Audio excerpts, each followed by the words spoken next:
This video is brought to you by TS4U IT Engineering Bootcamp. Thank you for sharing the knowledge. So I think we have some when we are migrating from the Jenkins to GitLab. I have one question actually. So of course you mentioned you have the Jenkins. There is a lot of build is there. There is the whole infra is there.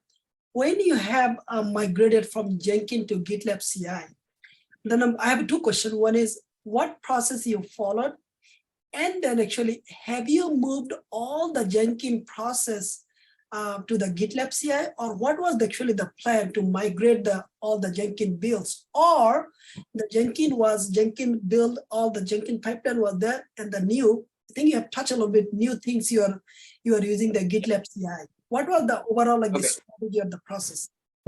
Yeah, so the first step in the process is basically our infrastructure, right? So many of our applications were moved from on-prem to the Kubernetes cluster. So we had one big Kubernetes cluster where we have our dev environments, like we had multiple dev environments in different namespaces in Kubernetes. Okay, we had multiple staging and QA namespaces on the Kubernetes cluster as well. So what we needed to do first is migrate the infrastructure, okay, from the on-prem system to the cloud. Okay, so whenever the Kubernetes was migrated, we basically moved to GitLab CI as well.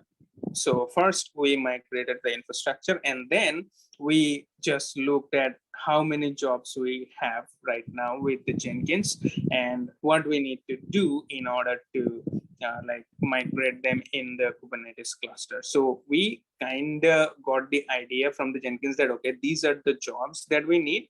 Now we just need to convert them into YAML scripts.